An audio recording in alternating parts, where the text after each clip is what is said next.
अस्सलाम वालेकुम दोस्तों, मैं ढाका में मौजूद हूं और आप ये प्रोग्राम पाकिस्तान के नंबर 1 एनर्जी ड्रिंक मार्खुर कोला के तामन से सुन रहे हैं।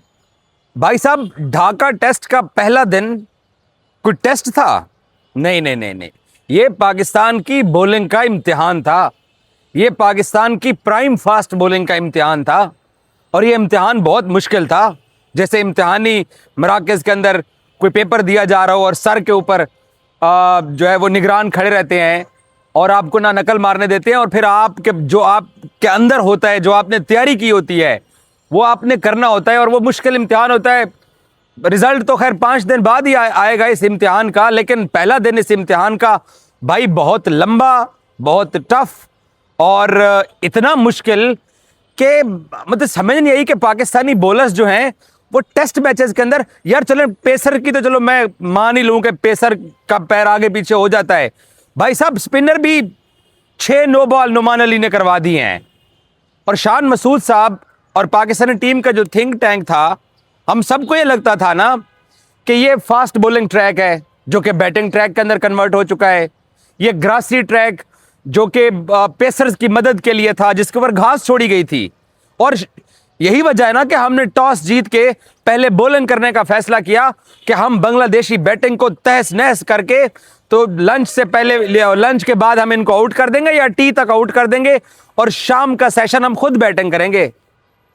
भाई साहब, हम उनको आउट ही नहीं कर पाए और हमने अब तक कितनी विकेटें हासिल की हैं? 4।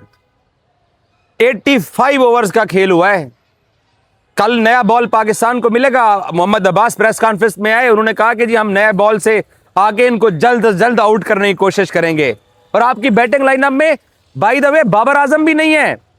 उसके बावजूद आपके लिए मुश्किलात हैं, उसके बावजूद आपके लिए इतनी अब प्रॉब्लम होती जा रही है, जूं जूं रन्स बढ़ते जा रहे हैं कि आप इस टेस्ट मैच के अंदर वापस कैसे आएंगे।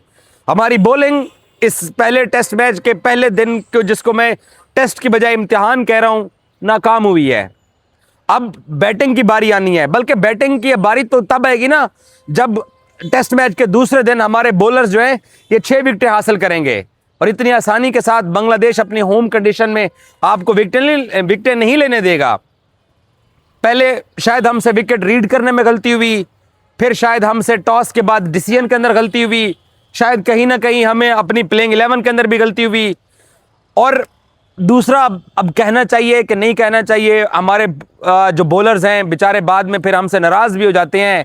आपने पेस देखी है इस ग्रीन टॉप विकेट के ऊपर? आपने पाकिस्तान के जो बॉलर्स गेंदबाजी कर रहे थे, आपने उनकी पेस देखी है? ये टेस्ट मैच जीतने वाली पेस है? या हम पाकिस्तानी जो मान करते हैं अपने इन बॉलर्स के ऊपर, ट्रस्ट करते हैं अपने इन बॉलर्स के ऊपर? नहीं यार, मजा नहीं आ रहा। कहीं ना कहीं पाकिस्तान क्रिकेट बोर्ड का जो थिंक टैंक पीछे बैठा हुआ है, जो मुस्तकबिल में बहुत कुछ सोच रहा है, नए बॉलर्स के ऊपर डोमेस्टिक क्रिकेट के अंदर नज़र रखी हुई है। हमने 2 नए लड़के अब्दुल्ला फजल को और अजान अवैस को हमने डेब्यू करा दिया है, बट वो बैट्समैन है। अब शायद कहीं ना कहीं हम उस तरफ अब जा रहे हैं कि अब हमें नए बॉलर्स को भी डेब्यू कराने चाहिए, अब हमें नए बॉलर्स भी लेके आने चाहिए, अब हमें नहीद राना जैसा एक्सप्रेस स्पीड का बॉलर भी अपनी टीम में रखना चाहिए।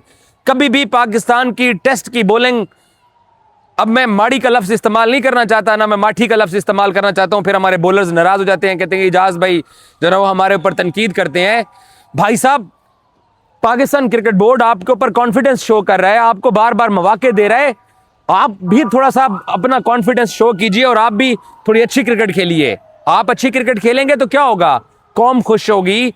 ये खेल जो है जिससे फैन नाराज होते जा रहे हैं, ये और दोबारा जुड़ेंगे पाकिस्तान क्रिकेट टीम के साथ। लेकिन नहीं, बॉलिंग का मज़ा नहीं आया, डिसीजन का मज़ा नहीं आया और कहीं ना कहीं शायद शान मसूद और सरफराज अहमद से पहले बॉलिंग करने का फैसला उजलत में शायद हुआ। या फिर हम ये भी इल्ज़ाम लगा सकते हैं कि हमारा जो थिंक टैंक है पाकिस्तान टीम का, वो विकेट को रीड करने में नहीं पड़ सका, या बांग्लादेश ने घास दिखा के तो फुल बैटिंग ट्रैक बना के हमें ट्रैप कर दिया है। और बाय द वे, बांग्लादेश ने खुद 2 रेगुलर स्पिनर खिलाए हैं। हमारा एक नौमी है जिसकी नो बॉल ही नहीं रुक रही है। सो टीमें निकल रही हैं पहले दिन के खेल के बल्कि पहले इम्तिहान के, इस टेस्ट मैच के पहले दिन के इम्तिहान के बाद पाकिस्तानी टीमें निकल रही हैं। और जो हूटर चल रहे हैं भाई, ये हूटर इस टेस्ट मैच के अंदर भी मुझे लग रहा है खतरे की घंटियां जो है ना, वो कल पूरा दिन भी ऐसी इसी तरीके से बजती रहेंगी। शान मसूद और सरफराज अहमद की एबिलिटीज के ऊपर हम सबको एतराज नहीं है, लेकिन नजर आ रहा होता है कि आप जो डिसीजन ले रहे होते हैं वो डिसीजन किस हद तक आपके हक में जा रहे हैं या दूसरी टीम के हक में जा रहे हैं। हमारे हक में नहीं गए हैं और ये रियलिटी है। पाकिस्तान ने टेस्ट क्रिकेट के अंदर पिछले कुछ अरसे के अंदर अच्छा करना शुरू कर दिया है। हम इससे पहले बहुत बुरा करते चले आ रहे थे। ये मौजूदा सेटअप आकिब जावेद ने एक समझदारी के साथ अपने होम टेस्ट मैचेस के अंदर स्पिन ट्रैक बना के फ़ायदा उठाने की कोशिश की है। बट साथ साथ हम ये भी तो दावा करते हैं ना कि हमारी मिट्टी जरखेज़ है फास्ट बॉलर्स प्रोड्यूस करने के लिए। तो वो जरखेज़ मिट्टी के जो प्रोड्यूस करदा फास्ट बॉलर्स हैं उनको जिम्मेदारी उठानी चाहिए। मैं शाहीन शाह अफरीदी की बात कर रहा हूँ, हसन अली और मोहम्मद अब्बास की बात कर रहा हूँ। खुर्रम को आपने बेंच पे बिठाया हुआ है, खुर्रम का फिर क्या कसूर है? इमाद भट्ट का फिर क्या कसूर है? या जिनको आप पाकिस्तान छोड़ के आए हैं उनका क्या कसूर है? शाहीन के ऊपर माजरत के साथ अगर किसी को बुरा ना लगे तो मैं ये कहने में कोई हर्ज अब नहीं महसूस करता कि शाहीन को अब नेशनल क्रिकेट एकेडमी में जाके अपने ऊपर काम करना चाहिए अगर वो चाहता है कि मैं अपना कैरियर और लंबा करूं। Otherwise white ball performances, T20 की परफॉर्मेंसेस, वनडेज में ठीक है वो कैप्टन है, क्या कह सकते हैं, लेकिन टेस्ट मैचेस के अंदर भी आज शाहीन 131 की पेस के ऊपर बॉलिंग करवा रहा था। और पूरी दुनिया के जहां पे क्रिकेट देखी जाती है या पाकिस्तान क्रिकेट फॉलो की जाती है उन तमाम लोगों ने वो स्क्रीनशॉट लगाए जहां पर 131 उसकी स्पीड लिखी हुई है। तो भाई साहब ये अच्छी चीज नहीं है।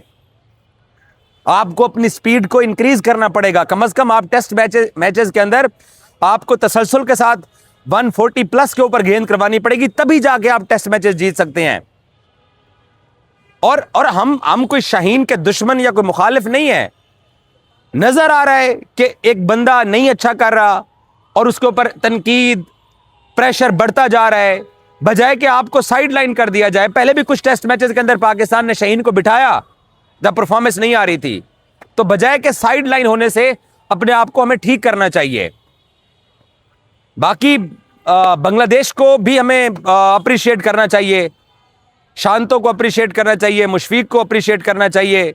जिस तरीके से मोमिन ने बैटिंग की है, इन तमाम लोगों ने बहुत ज़बरदस्त बैटिंग की है, मज़ाहमत की है और उन्होंने अपनी होम कंडीशन का जिस तरीके से फ़ायदा उठाया है उनको अप्रिशिएट करना चाहिए।